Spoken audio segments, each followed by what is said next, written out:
කියන්නේ. අපේ අම්මලා තාත්තලා අපිට පව් පුරවනවා. වක් කරනවද ඇවිල්ලා නෑ. මතක තියාගන්න. ඔය තරුණකම තියෙන්නේ ඔය පෞරුෂය තියෙන්නෙම පින්නතුනේ සත්පුරුෂ තරුණ මහත්තුරුන්ට අපේ දරුවන්ට කියන්නේ ඕක තියෙන්නේ ඉවසන්න. ඔය පෞරුෂයට විතරයි ඉවසන්න පුළුවන් වෙන්නේ. කනගාටුවට කාරණේ තමයි ඔය දැන් ඉන්න කොල්ලොන්ට ඉවසන්න බෑනේ. ඔය මොකක් හරි ඔය සංගීත පොලක් තිබ්බොත් එහෙනම් වැඩිපුරම හෙල්මට් පාරවල් අතාරින්නේ කවුද?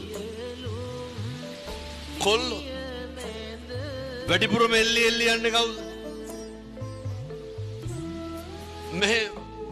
මට මේක අහන්න හිතෙනවා.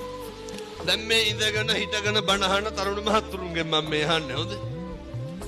ඔය පාරවල් ගානේ අගුපිල් ගානේ කොහේ හරි කමන්නේ. අයත් කියනවා මම මේ අහන්නේ තරුණ මහත්තුරුන් අපේ තරුණයන්ගෙන් අහන්නේ. මේ වෙනකොට ඔය කටවල් වලින් අම්මලාට කී පාරක් වේසි කියලා බැනලා ඇද්ද? කොල්ලෝ හැහෙන්න බයිනෝ. කාටද බයිනෝ? අම්මලාට බයිනෝ. තාත්තලාට අපූර්වට තෝ කියලා කතා කරන්නේ කාටද? තාත්තට ලෙයින් මසින් ජාතක කරපු දෙමව්පියෝ කුණහරුපෙන් බැනුම් අහන්න ඕන කාගේද? දරුවන්ගේ.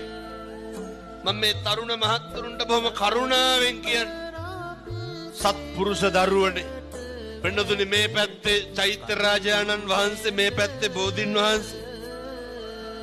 මේ මැදි වෙලා බණ කියන්නේ මැදි වෙලා බණ අහන්නේ. කවදාවත් ජීවිතේ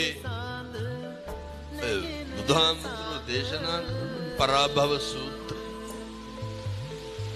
අම්මට තාත්තට ගරහන නොසලකා හරින අවතක්සේරු කරන